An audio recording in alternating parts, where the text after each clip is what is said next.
Good morning students. आज के lecture में हम प्रिज्म करवाएंगे। तो सबसे पहले प्रिज्म के बारे में पढ़ लेते हैं कि क्या होता है।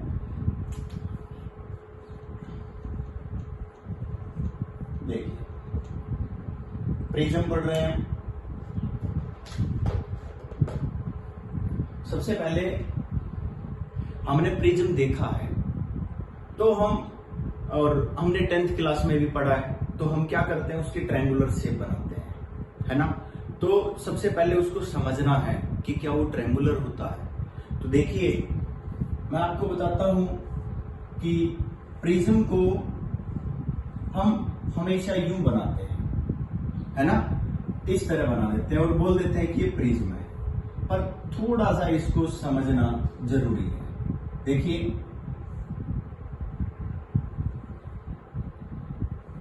प्रिज्म बना रहा हूं मैं।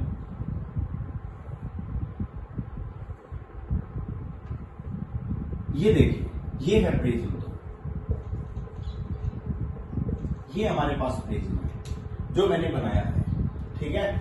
अब देखिए, मैंने कहा, ध्यान से देखना, मैंने कहा ये ABC पॉइंट है और इसको मैंने बोल दिया DEF।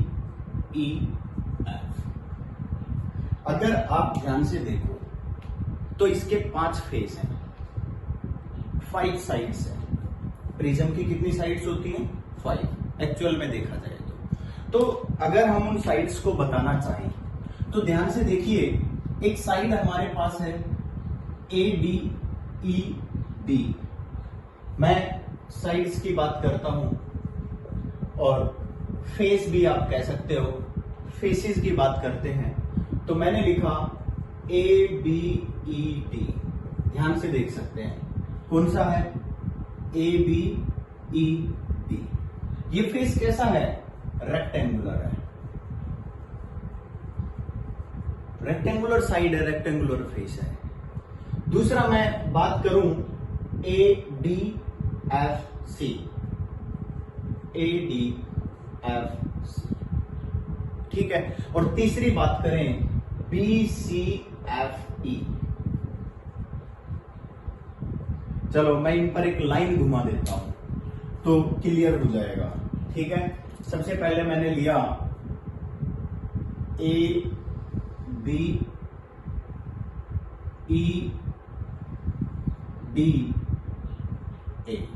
ये रेक्टेंगुलर, ये एक फेस लिया। दूसरा फेस मैंने इधर वाला लिया ACFD। ACFD, ये वाला फेस लिया। और तीसरा मैंने कौन सा लिया? BCFE। तीसरा मैंने ये वाला फेस लिया। ध्यान से देखना, ये रेक्टेंगुलर फेस है, मैंने लिखा है that are refracting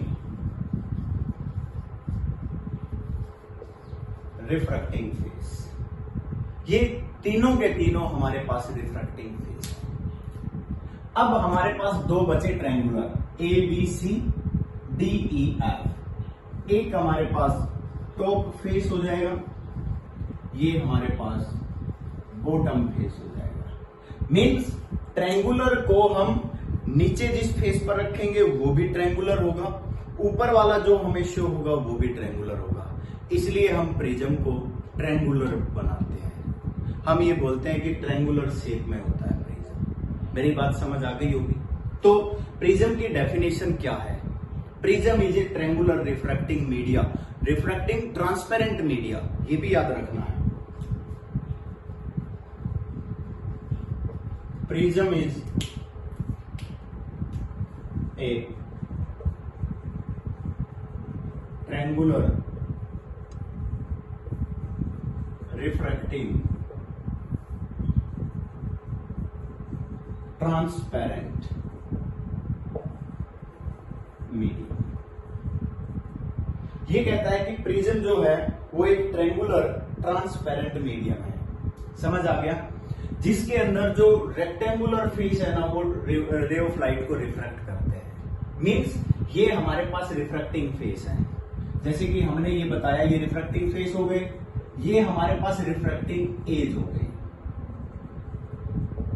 refracting as मतलब ये वाली साइड, ये वाली साइड और ये वाली साइड। जो दो रिफ्रैक्ट, जैसे कि मैं आपको बताऊं कि एक वॉल ऐसे है, एक ऐसे है और एक ऐसे है, यूं ट्रायंगुलर। एक वॉल ऐसे, एक ऐसे और एक ऐसे। अब जो ये वाली साइड है या फिर ये कॉन्टेक्ट साइड है या फिर इधर कॉन्टेक्ट साइड है, ये सब रिफ्रैक्टिंग साइड्स हैं, रिफ्रैक्टिंग एज है।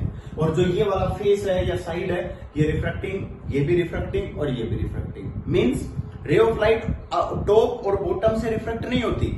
रे ऑफ लाइट इस वाली साइड से रिफ्रैक्ट होगी और इस वाली साइड से होगी और इस वाली साइड से। इन तीनों में से किसी एक साइड से, जो मैंने ये नाम लिखे हैं, इन साइड से रिफ्रैक्ट होगी।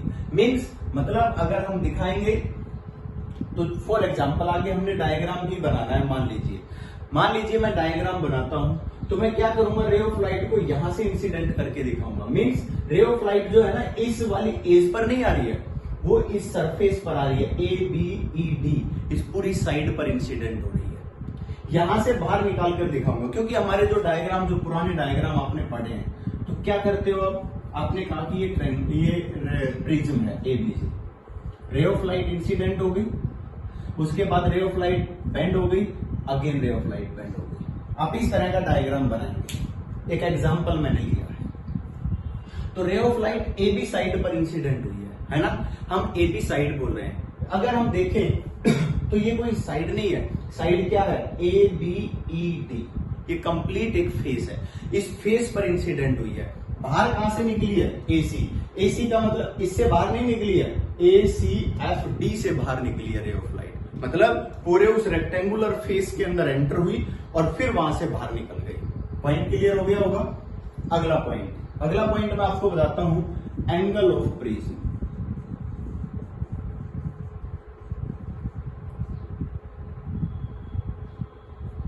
एक बात याद रखना, जो रिफ्रैक्टिंग साइड्स है ना, angle between two refracting sides, angle between two refracting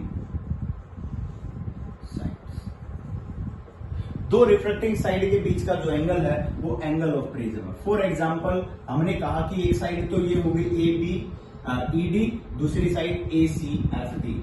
इनके बीच का जो एंगल है वो कौन सा एंगल है, वो एंगल ऑफ प्रिज्म है। समझ आ गया। अब आप कह रहे हैं, आप सोच रहे होंगे सर आपने फिर इधर क्यों नहीं बताया, ये वाला भी तो हो सकता था या इधर भी तो हो सकता था, इस वाली साइड और इस वाली साइड के बीच में हो सकता है। हम तो किसके बीच में, हमने कहा कि रे ऑफ लाइट यहां से जा रही है यूं और ऐसे बाहर निकल रही है, तो एक ये वाली साइड हो गई, एक ये।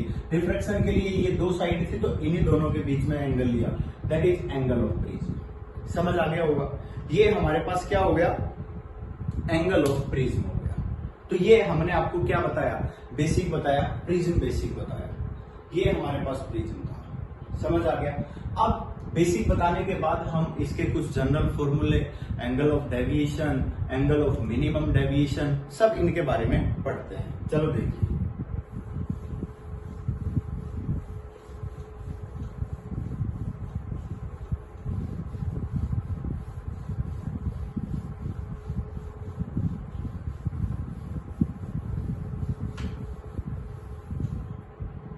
देखिए भाई, प्रिज्म पढ़ रहे हैं, सबसे पहले डायग्राम बना लेते हैं। डायग्राम सबसे ज्यादा जरूरी है इसमें, और इसी डायग्राम से हम कंप्लीट सॉल्यूशन करेंगे। तो डायग्राम थोड़ा सा बड़ा बना देते हैं प्रिज्म का।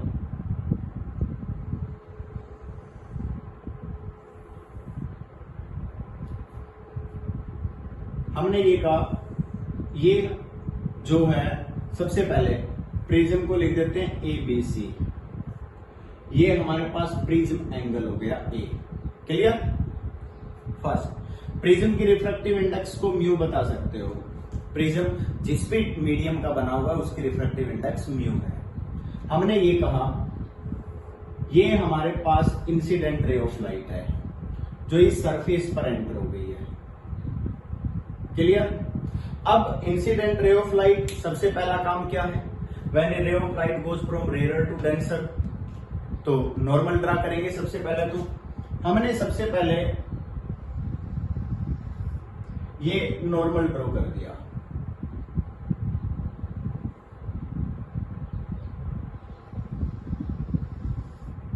सबसे पहला काम नॉर्मल ड्रॉ करना था, तो हमने यहां नॉर्मल ड्रॉ कर दिया। ये नॉर्मल इसको एन पॉइंट से लिख देता हूं, इसको P। नॉर्मल ड्रॉ किया तो हमारे पास इंसिडेंट एंगल शो करेंगे। इंसिडेंट एंगल को मैंने I1 से लिख दिया। When a ray of light goes from rarer to denser, then it bends towards the normal। हमने क्या कहा कि ये जो रे ऑफ लाइट है ना, ये नॉर्मल की तरफ बेंड हो गई। ठीक है, अब ये रिफ्लेक्टेड एंगल है, इस एंगल को हमने R1 एंगल रख दिया, पॉइंट टू पॉइंट चलेंगे। अब रे ऑफ लाइट डेंसर मीडियम में है, बाहर निकलेगी, तो क्या कहेंगे, when a ray of light goes from denser to rarer then it bends away from the normal. Means सबसे पहले तो नॉर्मल ही ड्रॉ करें, तो अब फिर दोबारा से मैंने नॉर्मल ड्रॉ कर दिया, ये फिर दोबारा से नॉर्मल ड्रॉ किया। इस पॉइंट को मैं M लिख देता हूं, ये M पॉइंट है, ये N, ये M। ठीक है, अब रे ऑफ लाइट ध्यान से देखना है। अब ये रे ऑफ लाइट अगर हम देखें तो N से M चली गई है। ठीक है, N से M रे ऑफ लाइट चली गई है। अब देखिए, अगर इस रे ऑफ लाइट को देखते हैं तो ये क्या होगा, डेंसर टू रेयर बाहर निकलेगा, then it bends away from the normal, मतलब इससे दूर हट जाएगी। अगर ये इससे दूर हट जाती है तो क्या करेंगे, रे ऑफ लाइट को अवे फ्रॉम द नॉर्मल। समझ आ गया होगा, अवे फ्रॉम द नॉर्मल। यहां इंसिडेंट जो एंगल है इसको R2 से लिख देता हूं, और यहां एंगल को I2 लिख देता हूं। ये जो रे ऑफ लाइट है ये इमरजेंट रे ऑफ लाइट है, इमरजेंट। वैसे तो हम इमरजेंट रे को, इमरजेंट एंगल को E से लिख सकते थे, कोई फर्क नहीं पड़ेगा, केवल हमने एंगल बताए।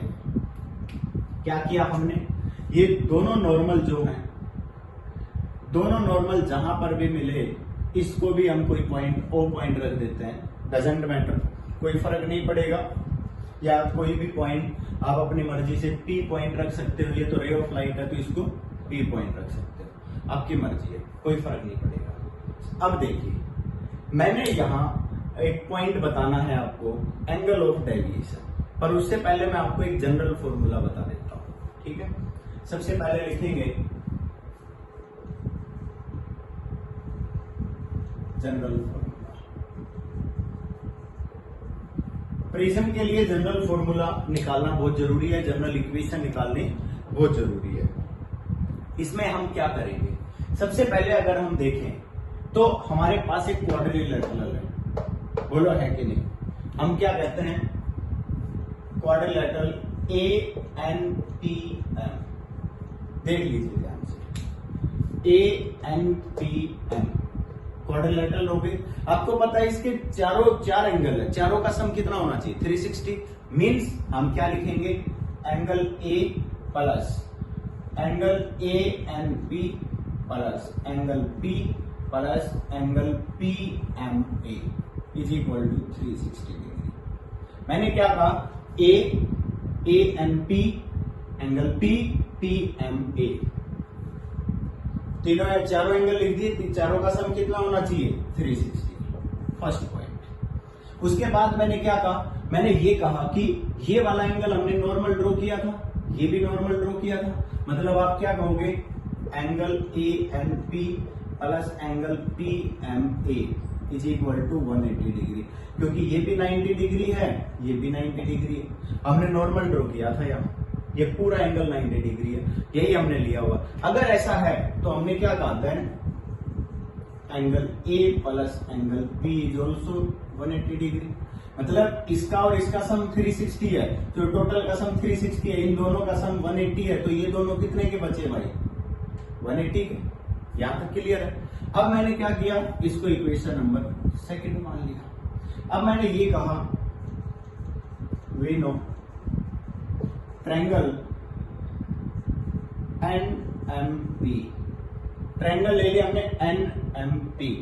इसके अंदर अगर हम देखें तो angle R1 plus angle R2 plus angle P, तीनों का सम कितना हो जाएगा, 180 डिग्री।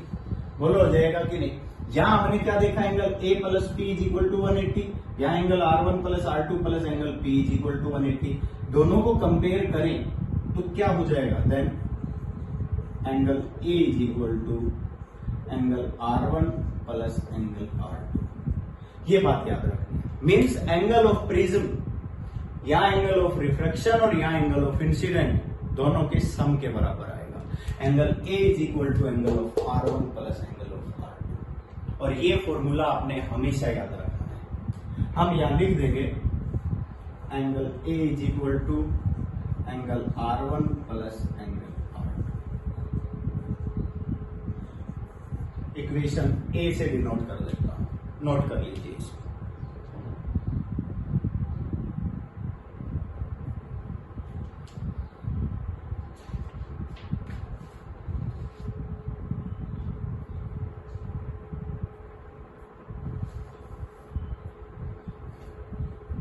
अब देखिए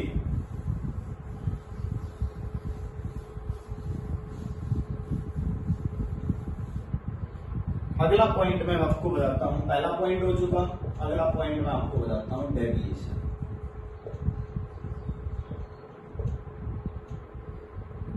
डेविएशन तो देखिए, डेविएशन मतलब समझना है कि क्या है। डेविएशन का मतलब है कि ray of light deviate how much angle, the path of the incident ray of light deviates. Means आपकी इंसिडेंट रे ऑफ लाइट को अगर देखा जाए तो ये रे ऑफ लाइट जो है ना, ये इस डायरेक्शन में जा रही थी। क्या मैं सही बोल रहा हूं? ये जो रे ऑफ लाइट है जो हम ये शो कर रहे हैं, ये रे ऑफ लाइट एक स्पेशल डायरेक्शन में जा रही है यूं, बट गई नहीं। अगर प्रिज्म नहीं होता तो ये यहां जाती, अगर प्रिज्म नहीं होता तो ये रे ऑफ लाइट इस डायरेक्शन में जाती। समझ आ गया? हमने ये कहा कि ये रे ऑफ लाइट प्रिज्म आने की वजह से यहां से डेविएट होकर यहां चली गई। क्या मैं कुछ गलत कह रहा हूं? यहां से डेविएट होकर इधर चली गई है। मेरी बात समझ गए?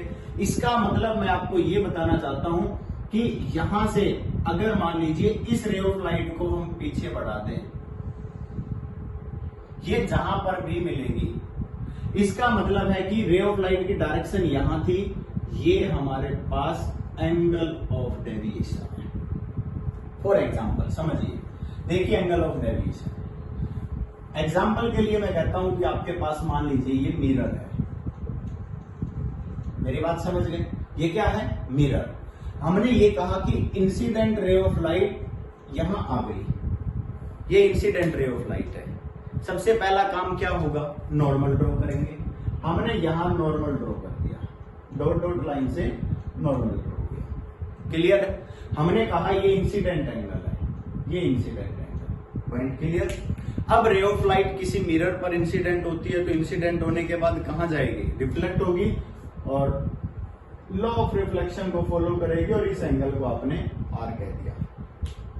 बट मैं आपको लॉ ऑफ रिफ्लेक्शन नहीं पढ़ा रहा हूं, मैं तो डेविएशन की बात कर रहा हूं। अगर ध्यान से देखा जाए तो हमारी जो रे ऑफ लाइट थी, हमारी जो रे ऑफ लाइट थी, उस रे ऑफ लाइट की डायरेक्शन यहां थी।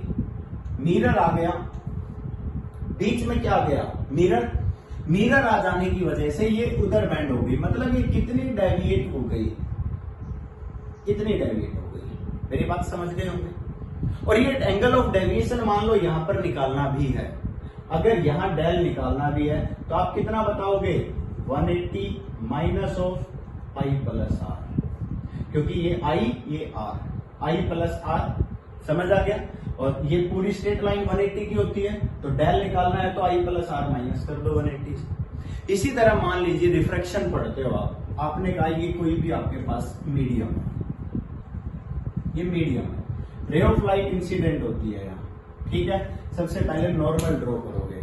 ठीक है? आपने यहां नॉर्मल ड्रॉ करो, ये नॉर्मल आ गया, ये आपने इंसिडेंट एंगल बताया। Ray of light goes from rarer to denser, then it bends towards the normal. आपने कहा कि भाई ये तो नॉर्मल की तरफ बेंड हो जाएगी, इस एंगल को लॉ ऑफ ये according to law of refraction आपने इसको बेंड कर दिया और ये कह दिया कि भैया ये तो यहां आ गई। ठीक है, मैं कहता हूं डेविएशन एंगल बताइए। अब क्या करोगे, आप ये कहोगे सर अगर ये मीडियम नहीं होता तो ये रे ऑफ लाइट यहां जाती, मतलब ये यहां से इतनी डेविएट हो गई, दैट इज डेल। मतलब इस डेल की वैल्यू निकालोगे तो क्या कहोगे, I माइनस आर। क्यों, क्योंकि भाई ये देखिए अगर इसको क्रॉस करोगे तो ये पूरा एंगल कितना है, I के इक्वल हो जाएगा। ये एंगल कितना बताया, R, तो डेल कितना बचा, I माइनस आर। मेरी बात समझ आ रही है कि नहीं, पॉइंट क्लियर हो गया होगा। तो ये मैंने डेविएशन के बारे में बताया आपको। डेविएशन को डेल एंगल से लिखते हैं। डेविएशन को कौन से एंगल से लिखते हैं बेटा, डेल। शायद आप देख रहे होंगे हर जगह मैंने डेल ही लिखा है, क्लियर है। आप यहां कह सकते हो angle between incident ray and emergent ray is called angle of deviation.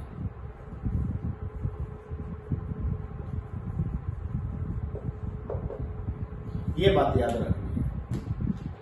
ये कहता है कि इंसिडेंट रे ऑफ लाइट और इमर्जेंट रे ऑफ लाइट के बीच का जो एंगल है वो एंगल ऑफ डेविएशन। अब आप सोच रहे हो कि सर फिर आप इनके बीच में तो ये वाला एंगल क्यों नहीं दिखाया, ये भी तो इन्हीं के बीच का एंगल है। तो मैं आपको बता देता हूं, रे ऑफ लाइट के डायरेक्शन के बीच में एंगल लेना है। इंसिडेंट रे ऑफ लाइट की डायरेक्शन उधर है, इमर्जेंट की इधर है, इनके बीच में एंगल लेना है, ना कि इनके बीच में। समझ आ गया होगा। एरो के साइन को देखेंगे, उसको आगे बढ़ाएंगे, फिर उनके बीच में जो एंगल बनेगा उसको लेंगे जिस तरह से आपने वेक्टर लिया था। फॉर एग्जाम्पल ए वेक्टर यहां है, बी वेक्टर यहां है, ए वेक्टर यहां है। आप एंगल ये नहीं लेते, आप इसको आगे बढ़ाते हो, फिर यहां बताते हो कि ये वाला एंगल है ए और बी के बीच में। सेम वही बात है रे ऑफ लाइट के बीच में, ठीक है। चलो डेविएशन की बात करते हैं। यहां हमने एंगल ऑफ डेविएशन निकालना है, ये डेल एंगल। अगर ध्यान से देखते हो तो दो तरीके हैं आपके पास निकालने के। पहला, आपने क्या कहा भाई, ये वाला एंगल अगर आप ढूंढो तो क्या हो जाएगा, I1 माइनस R1। बोलो हो जाएगा कि नहीं भाई। अगर आप इसको सीधा निकालते हो तो ये पूरा एंगल I1, तो ये कितना बचा, I1 माइनस R1। और अगर आपने इनको क्रॉस किया तो ये वाला एंगल कितना बच गया, I2 माइनस R2। ध्यान से देख सकते हो, इसको मैंने लिख दिया I2 माइनस R2। क्लियर है। अब जहां पर भी, जैसे कि मान लीजिए आपने इसको यहां मिला दिया या डेविएशन को बता रहे हो, इस पॉइंट को मान लीजिए आप कुछ भी लिख रहे हो, वो पॉइंट रख दिया, तो मैंने क्या कहा, यहां हमारे पास ट्रायंगल ONM, ट्रायंगल ONM को अगर आप देखते हो तो ये ट्रायंगल यूं है, ऐसे ONM। ये एंगल है I1 माइनस R1, ये एंगल है I2 माइनस R2, और ये बाहर वाला एंगल है डेल। बेटा exterior angle sum of interior angle के इक्वल होता है, ये तो हमने पढ़ा हुआ है। Means del is equal to क्या कहते हैं, I1 minus R1 plus of I2 minus R2, इन दोनों के सम के इक्वल रखेंगे। अगर ऐसा हम कह रहे हैं, डेल इज इक्वल टू क्या हो जाएगा, I1 plus I2, minus common ले लिया, R1 प्लस R2। कोई प्रॉब्लम है तो बता दो, ठीक है। हमने क्या किया बेटा, R1 प्लस R2 एंगल किसके इक्वल था, angle of prism. Then del is equal to I1 plus I2 minus angle of prism. ये हमारे पास एक और नई इक्वेशन आ गई एंगल ऑफ डेविएशन के लिए, नोट कर लीजिए। और इस फॉर्मूले को मैं यहां लिख रहा हूं, del is equal to I1 plus I2 minus. जो भी इक्वेशंस आती जाएंगी मैं राइट साइड लिखता जाऊंगा, क्योंकि इनकी जरूरत हमें बाद में भी पढ़ने वाली है। एक बार फिर दोबारा से हमें इनकी जरूरत होगी। इसी का दूसरा मेथड भी मैं आपको बता सकता हूं। अगर यहां से देखा जाए तो दो डेविएशन हुए हैं इसमें, ठीक है। सेकंड मेथड भी मैं आपको बता सकता हूं, ये नोट कर लिया। आप यहां लिखेंगे there are two deviations in prism. First deviation is del is equal to I1 minus R1 plus second deviation is I2 minus R2. ये सीधा लिख सकते हो. पहली बार अगर आपने देखा रे ऑफ लाइट यहां जा रही थी, थोड़ी सी डेविएट हो गई, इतनी डेविएट हो गई, फिर यहां जा रही थी, फिर और डेविएट हो गई, तो देखा इतनी डेविएट हो गई. दो बार डेविएशन हुआ, दोनों को ऐड कर दिया. दोनों को डायरेक्ट ऐड करके लिख सकते हो तो भी काम चल जाएगा. तो ये आपके पास क्या आ गया भाई, यहां आपके पास एंगल ऑफ डेविएशन आ गया. क्लियर है भाई. तीसरा आप लिखेंगे, तीसरा मैं आपको बता देता हूं एंगल ऑफ डेविएशन और रिफ्रैक्टिव इंडेक्स के बीच में रिलेशन, क्योंकि यहां एंगल ऑफ डेविएशन और एंगल ऑफ प्रिज्म के बीच में आ गया. दूसरा लिखेंगे, तीसरा पॉइंट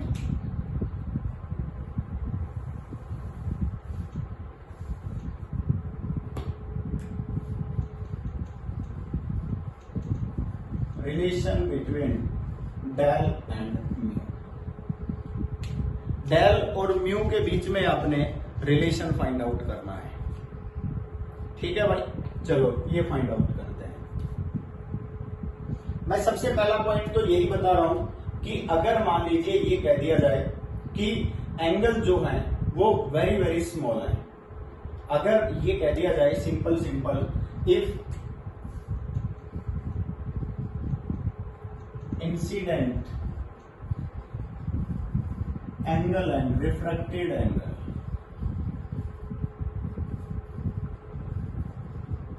और ये कह दिया जाता है कि अगर ये दोनों के दोनों एंगल वेरी स्मॉल हैं and A is also small, A को भी स्मॉल बता दिया जाता है, देन पहला पॉइंट भाई हम तो स्नेल्स लॉ लगा देते हैं. अगर स्नेल्स लॉ के अकॉर्डिंग देखा जाए तो मैं तो रिफ्रैक्टिव इंडेक्स की बात कर रहा हूं. मैं क्या कहूंगा भाई साहब, हम मान लीजिए ये कह देते हैं इसकी रिफ्रैक्टिव इंडेक्स μ1 है, इसकी μ2 इज इक्वल टू म्यू से मान लेते हैं. हम क्या कहेंगे भाई, μ1 I1 is equal to, sorry sine के साथ लिख दीजिए कोई फर्क नहीं पड़ेगा, sine of I1 is equal to μ2 sine of R1. ये दोनों एंगल स्मॉल हैं तो सीधा लिख देंगे μ1 I1 is equal to μ2 R1. Clear है. हमने क्या कहा, μ1 की वैल्यू 1, μ2 की वैल्यू म्यू, तो हम क्या कह देंगे I1 is equal to μr. ये फोर्थ इक्वेशन जो भी बन रही थी, फोर्थ फिफ्थ लिख दीजिए. अब डेंसर टू रेयर की बात करेंगे तो यहाँ एंगल इंसिडेंट क्या है, R2. क्या कहेंगे हम यहाँ, μ2 sine of R2 is equal to μ1 sine of I2, क्योंकि यहां बाहर वाला एंगल क्या है, I2. तो अगर इसमें भी स्नेल्स लॉ लगाते हैं तो μ2 साइन R2 को क्या लिख देते हैं, R2 is equal to μ1 I2. μ1 तो 1 है, μ2 क्या है, mu R2 is equal to I2. Equation number 5. I1 I2 की वैल्यू आ गई. इस वैल्यू को अगर हमें यहां पुट कर दो तो सिंपल हमारे पास एक रिलेशन आ जाएगा. क्या किया हमने, we know del is equal to I1 plus I2 minus A. Del is equal to I1 की वैल्यू क्या आ गई हमारे पास, mu R1 plus mu R2 minus A. यहां से म्यू कॉमन आ गया तो क्या आ गया, R1 प्लस R2 माइनस ए. R1 प्लस R2 को तो ए ही बोल रखा है, then del is equal to mu A minus A. क्या हो गया, म्यू माइनस 1 इंटू. ये हमारे पास किसका रिलेशन आ गया, रिफ्रैक्टिव इंडेक्स के बीच में और एंगल ऑफ डेविएशन के बीच में. Del is equal to mu minus 1. इसको हमने इक्वेशन सी रख दिया, नोट कर लीजिए. जो जो हमने रूल लगाए हैं मैं उन रूल्स को बताता चल रहा हूं. ठीक है, अब देखिए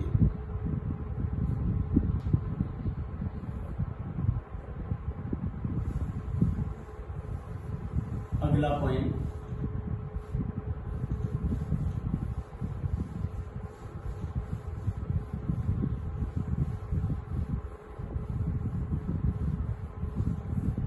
आगे हम बात करते हैं एंगल ऑफ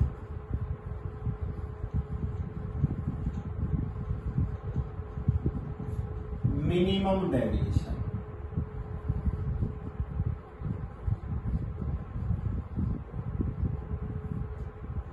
ये कहता है कि अब की बार जो आप डेविएशन एंगल ले रहे हो वो आप मिनिमम ले रहे हो, एंगल ऑफ मिनिमम डेविएशन, मतलब डेल कम से कम होना चाहिए। तो उस केस में आप क्या करेंगे? तो मैं आपको बता देता हूं कि जब भी हम इस एंगल की बात करते हैं, हमने मान लीजिए I1 को नीचे की तरफ किया, ठीक है, ये रे ऑफ लाइट, ये मीडियम तो जितना रिफ्रेक्ट करेगा उतना ही करेगा, ये मान लीजिए और ऊपर चली जाएगी, फिर ये अगेन रिफ्रेक्ट होगा, उसके बाद डेल हर कंडीशन पर चेंज होगा। आप मान लीजिए ये कहते हो कि हम I1 को डिक्रीज कर देते हैं, क्योंकि डेल के फॉर्मूले में क्या है, I1 प्लस I2 माइनस ए, ठीक है। अब डिपेंड करता है कि I1 और I2 क्या हो सकते हैं अगर ढंग से देखा जाए तो। दूसरा एक और है, del is equal to mu minus 1 into A, इसके रिफ्रैक्टिव इंडेक्स पर भी डिपेंड करता है। तो मैं आपको ये बता देता हूं, मिनिमम डेविएशन के लिए हमारे पास दो कंडीशंस होती है, I1 is equal to I2, sorry, हमारे पास दो कंडीशंस होती हैं for angle of minimum deviation. Sorry,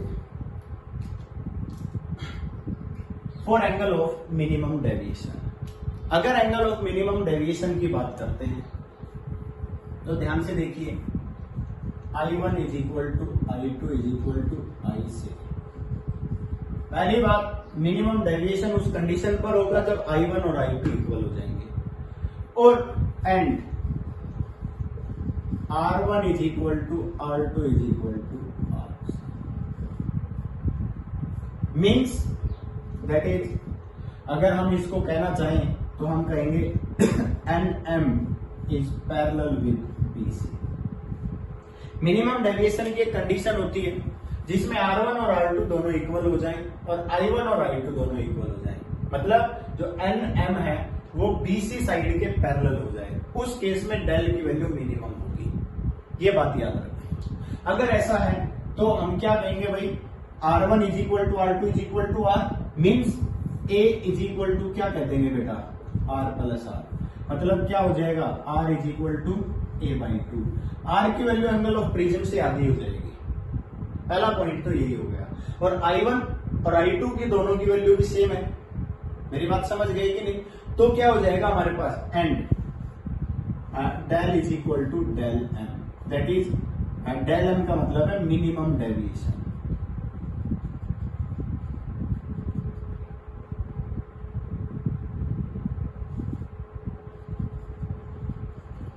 minimum deviation समझ आ गया।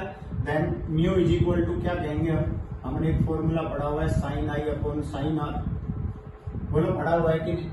हमने क्या कहा भाई, अगर हम इसकी टर्म में लिखना चाहें तो देखिए बेटा, हमने एक फॉर्मूला पढ़ा हुआ है, del is equal to I1 plus I2 minus A लिखा हुआ है। हमने क्या कहा, डेल मिनिमम डेविएशन है तो I plus I minus A क्या हो गया भाई, 2I is equal to del M plus A हो गया, और I इज इक्वल टू क्या हो गया, del M plus A by 2 आ गया। I और R दोनों निकाल रखे हैं, वैल्यू पुट कर दीजिए। Then mu is equal to sine of A plus del M by 2 upon sine of A by 2। ये एक नई कंडीशन आ गई आपके पास, जो कि रिलेशन आ गया mu is equal to refractive index sine of incident angle upon sine of refractive index refractive angle, जिसका जो रिलेशन था mu is equal to sine I upon sine R, ये पूरा का पूरा रिलेशन आपके सामने आ गया। Mu is equal to sine of A plus del M by 2 upon sine of A by 2, note कर लीजिए।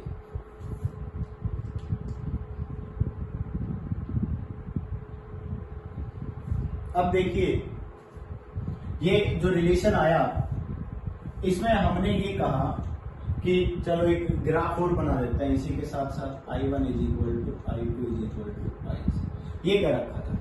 यहां हम एक ग्राफ और बना देते हैं, मेरी बात समझ रहे हो? यहां हम ग्राफ बनाएंगे एंगल ऑफ डेविएशन का ग्राफ और इंसिडेंट एंगल का ग्राफ। जैसे कि कहां बनाए, ये साथ ही कर देते हैं। हमारे पास जो ये रिलेशन आया इसको हम लिख देते हैं। चलो,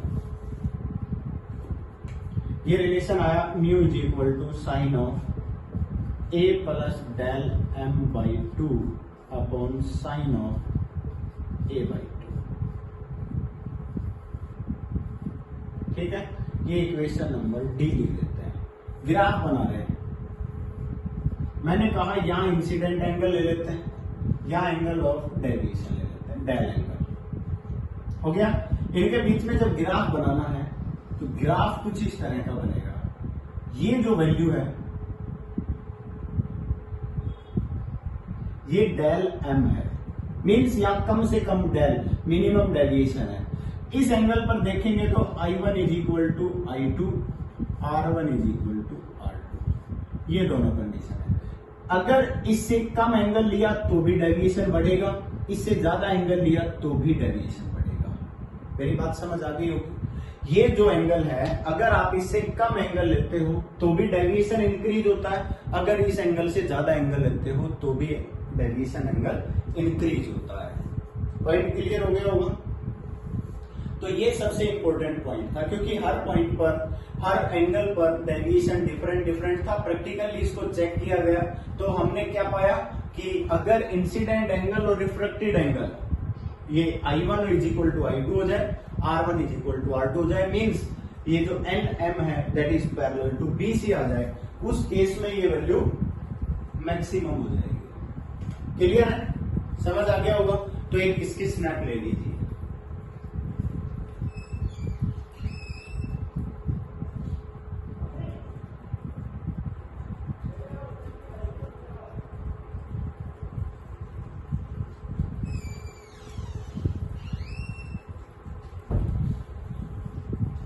अगला पॉइंट,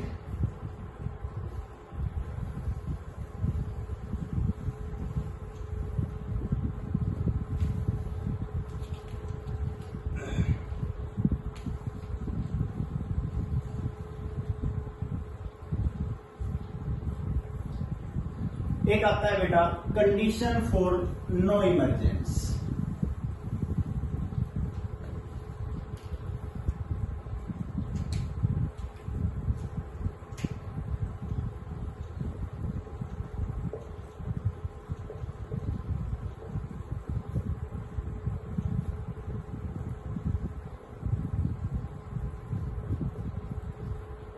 ये कहता है कि एक ऐसी कंडीशन जिसमें इमरजेंट रे ऑफ लाइट ही ना आए, यहां आ जाए या रिफ्लेक्ट हो जाए।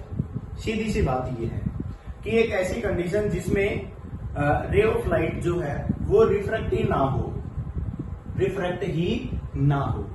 मेरी बात समझ गए? इमरजेंट मीन्स जो यहां से जो रे ऑफ लाइट बाहर आई है, इमरजेंट रे ऑफ लाइट आई है, इमरजेंट एंगल जो बना है ये बने ही ना। Condition for no emergence means या तो ये हो जाए कि ray of light parallel to, that is means मैं लिख देता हूं, इट मीन्स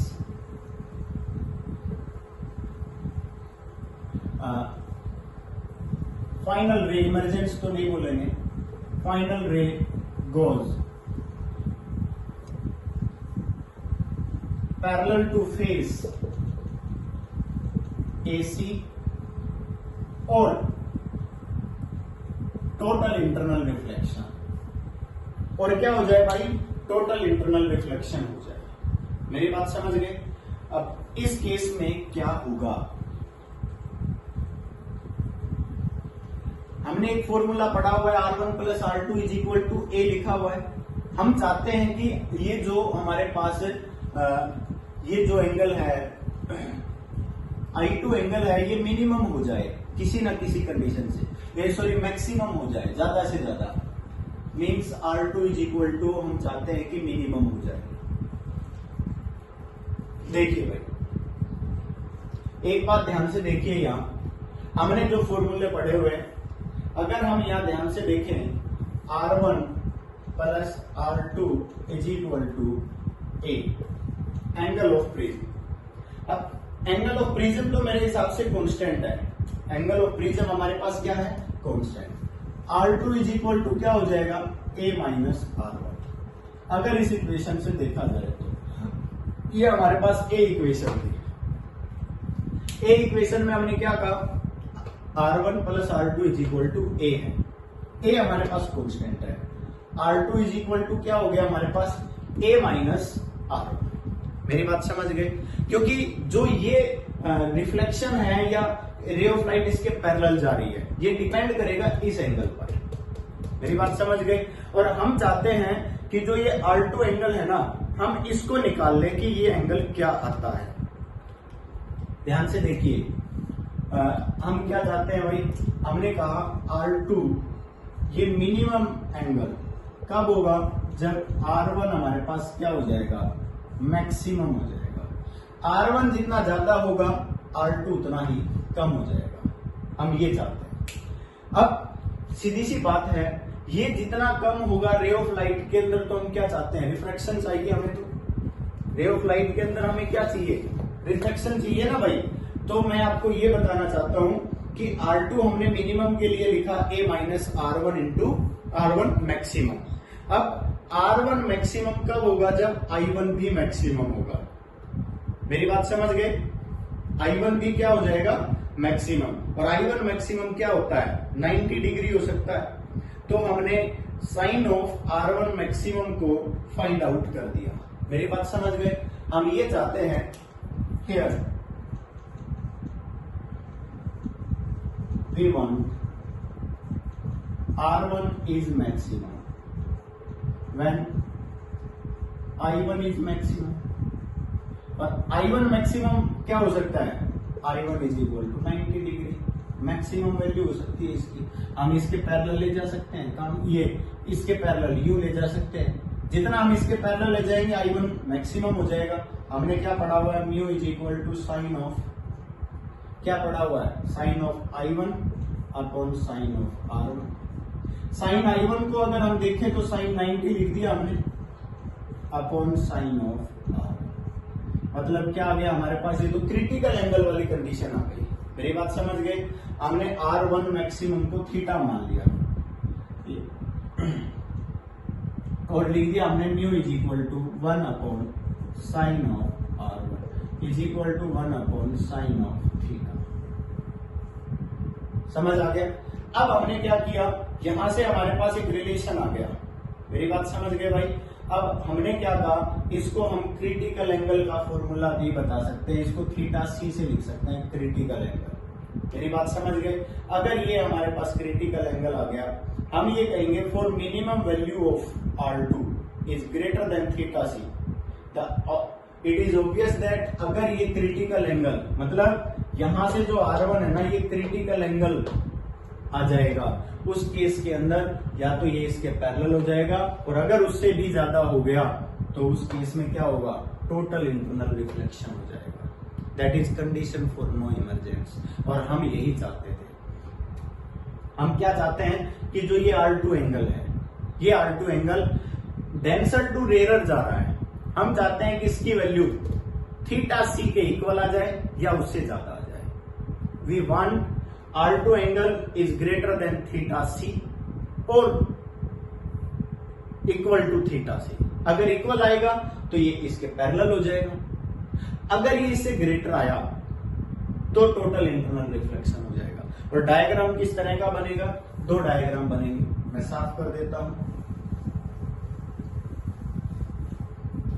वो डायग्राम आप इस तरह का बना सकते हैं।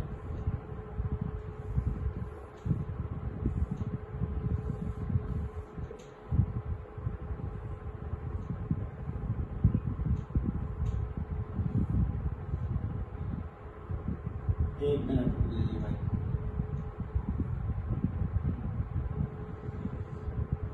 एक तो ये डायग्राम बन सकता है कि ये इसके पैरेलल ही हो जाए। एक डायग्राम कैसे बन सकता है, ये प्रिज्म है, रे ऑफ लाइट बैंड हुई या इंसिडेंट हुई और रिफ्लेक्ट हो गई, DIR हो गया।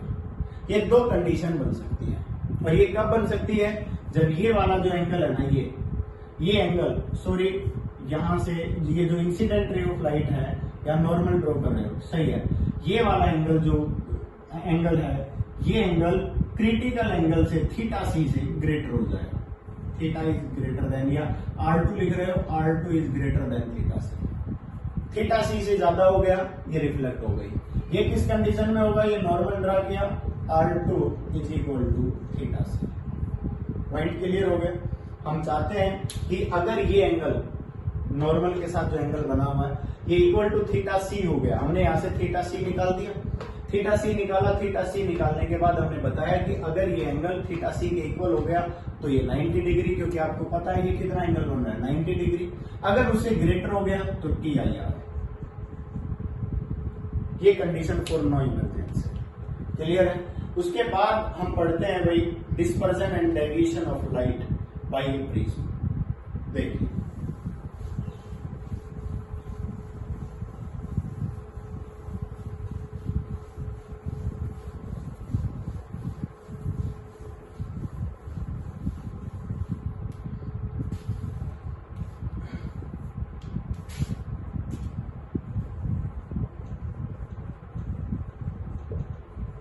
dispersion of white ray of light in a prism। सबसे पहले तो डिस्पर्जन का मतलब आपने समझना है। डिस्पर्जन का मतलब होता है splitting of ray of light.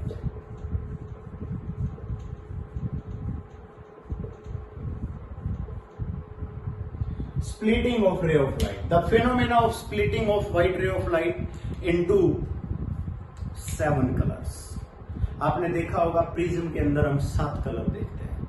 कोई भी व्हाइट रे ऑफ लाइट, सन से जो रे ऑफ लाइट आ रही है, व्हाइट रे ऑफ लाइट उस प्रिज्म में एंटर करती है और वो 7 अलग अलग पार्ट में डिवाइड हो जाती है according to its wavelength, according to its frequency. Point clear हुआ होगा। That is dispersion of ray of light by a prism. समझ आ गया होगा। The phenomena of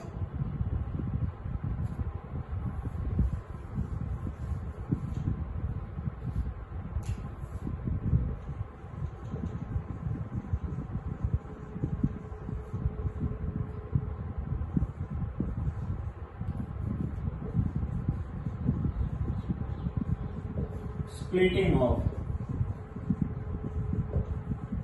white ray of light into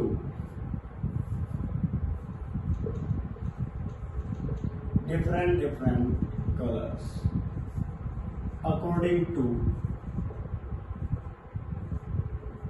its wavelength। समझ आ गया होगा। वो उसकी वेवलेंथ, उनकी बैंडविड्थ, उनके अकॉर्डिंग स्प्लिट हो जाता है 7 कलर में। That is dispersion of ray of light. Diagram बनाते हैं। ये कहता है कि मान लीजिए आपके पास कोई भी प्रिज्म है, ये व्हाइट रे ऑफ लाइट है। आपने कहा ये व्हाइट रे ऑफ लाइट है।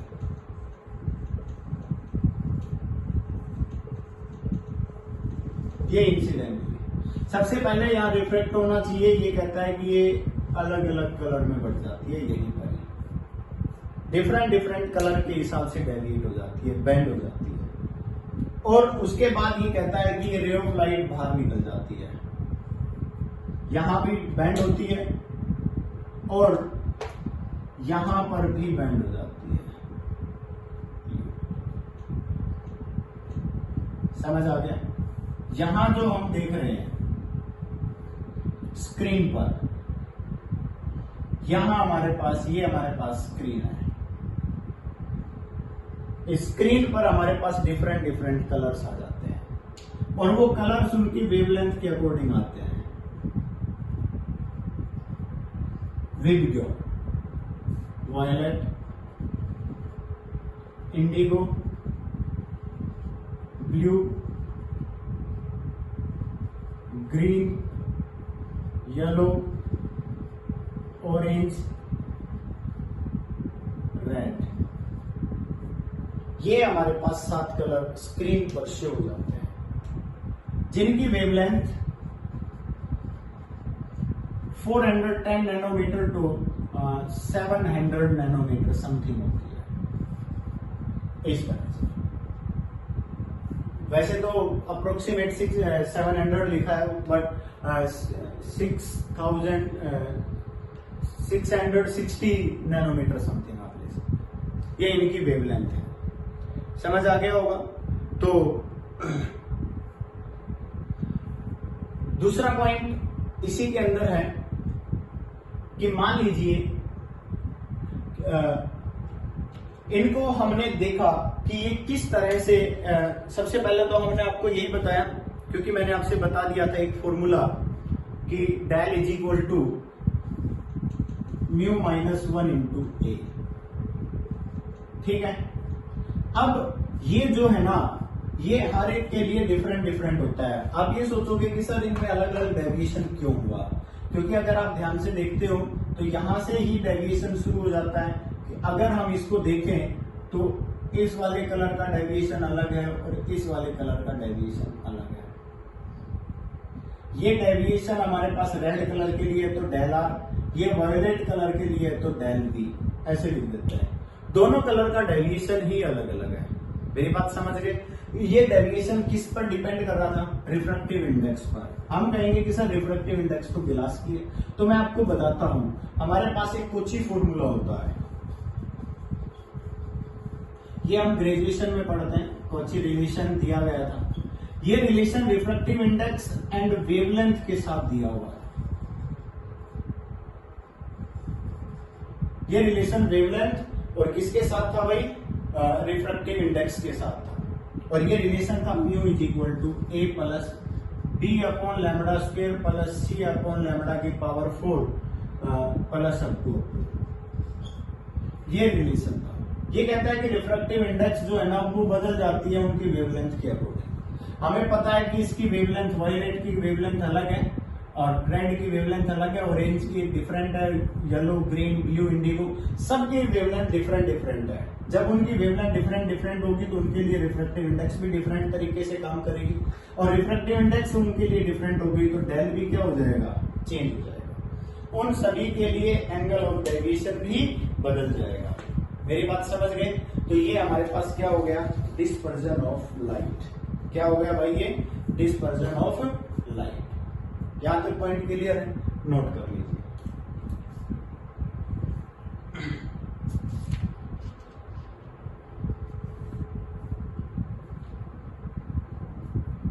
चलो, इसी के अंदर एक न्यूटन का क्लासिकल एक्सपेरिमेंट है, मैं आपको बता देता हूं, बस सिंपल है।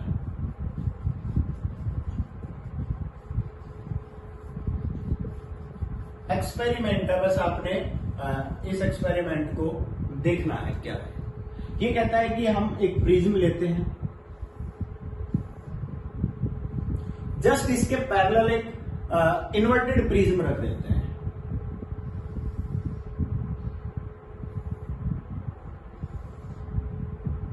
दोनों की रिफ्रैक्टिव इंडेक्स सेम है। क्या होता है कि रे ऑफ लाइट जब एक प्रिज्म पर इंसिडेंट होती है, ध्यान से समझना है, क्लियर हो जाएगा। रे ऑफ लाइट एक प्रिज्म पर इंसिडेंट हुई, हम क्या कहते हैं कि ये 7 कलर में बढ़ जाएगी।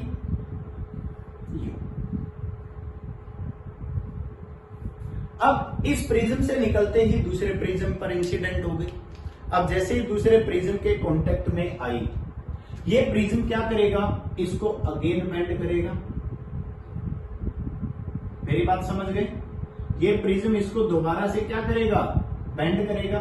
रे ऑफ लाइट को यू बेंड कर देगा, और अगेन जो हम देखेंगे ये रे ऑफ लाइट उसी तरह से बेंड हो जाएगी।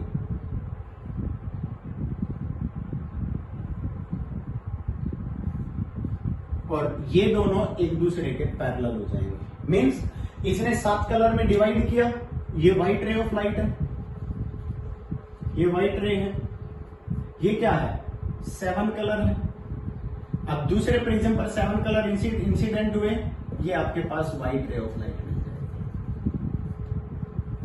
ये न्यूटन क्लासिक एक्सपेरिमेंट है, ये बात याद रखो। आप क्या कहोगे?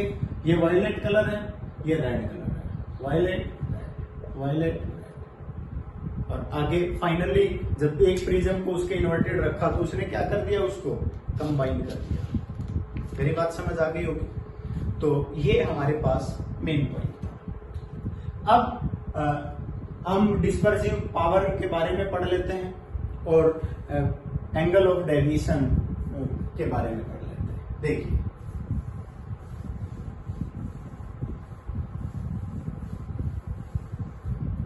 अगर हम बात करते हैं यहां पर, अगर angle of deviation for red colour की बात की जाती है तो हम क्या लिखेंगे, म्यू आर माइनस 1 इंटू ए।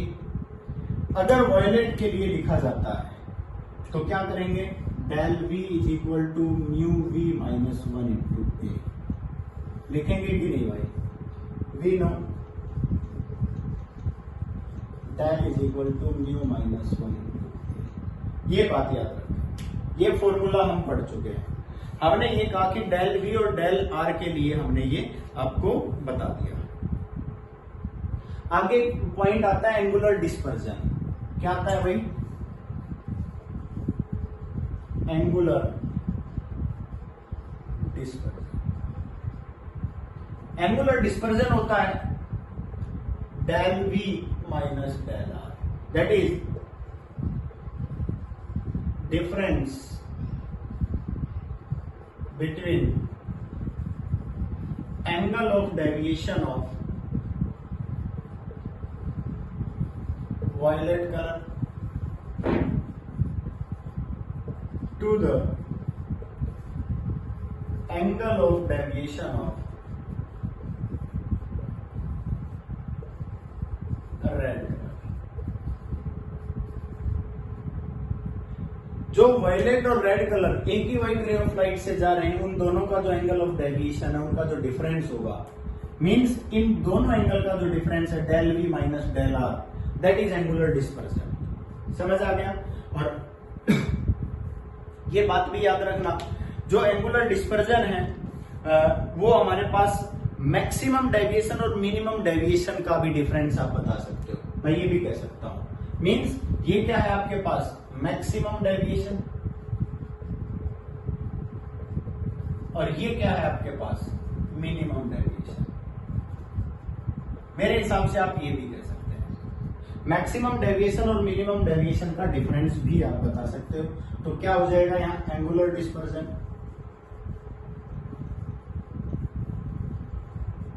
एंगुलर डिस्पर्जन क्या हो जाएगा, एंगुलर डिस्पर्जन हमारे पास del B minus del R करेंगे तो क्या हो जाएगा, mu V minus mu R into ए।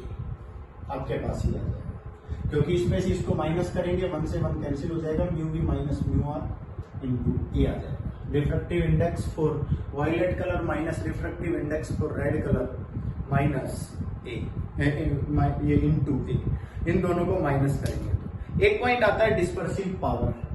क्या आता है भाई, डिस्पर्सिव पावर। तो उसके लिए मैं आपको सीधा बता देता हूं,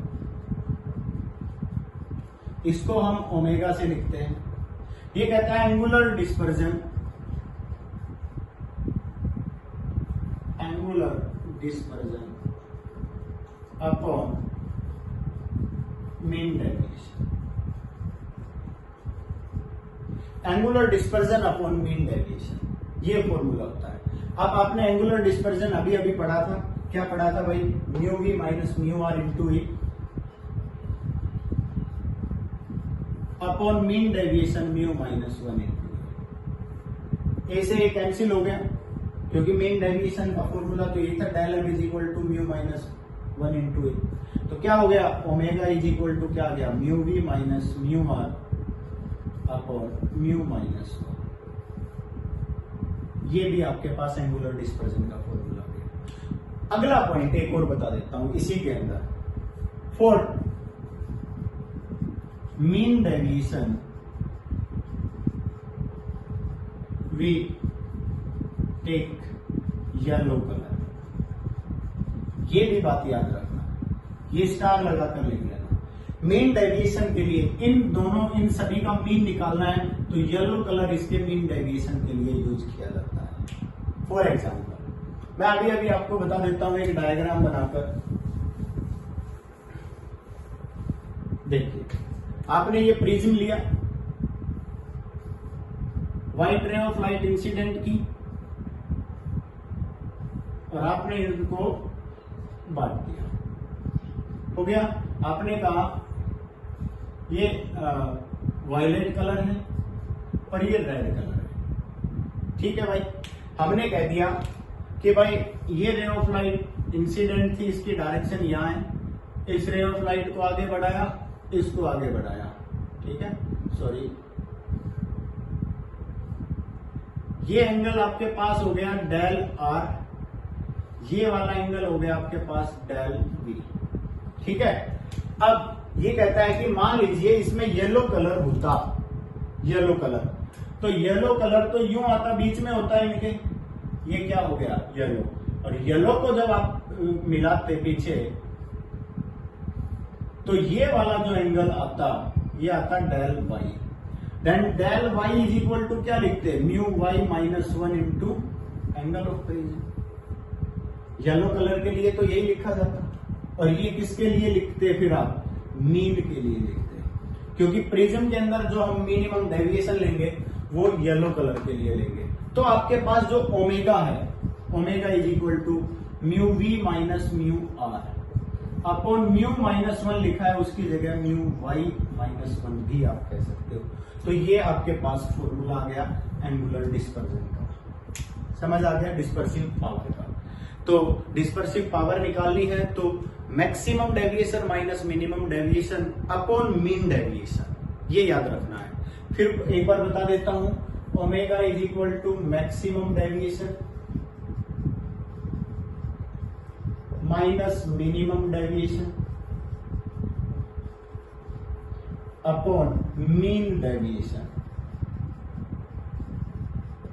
और मैक्सिमम माइनस मिनिमम डेविएशन को हमने एंगुलर डिस्पर्जन बोला था, angular dispersion upon mean deviation. Mean deviation के लिए कौन सा कलर यूज करेंगे, येलो। मैक्सिमम के लिए किसका यूज करेंगे, वायलेट। मिनिमम के लिए किसका यूज करेंगे, रेड। समझ आ गया, means del V minus del R upon del Y. Omega is equal to कह सकते हो del V minus del R upon del Y, या डेल एम भी कह सकते हो। फॉर्मूले रखिए, फाइनल आंसर आ जाएगा। तो प्रिज्म मेरे हिसाब से इतना ही था, प्रिज्म में इससे ज्यादा कुछ नहीं है, बस कुछ न्यूमेरिकल्स अगले हम लेक्चर में कराएंगे।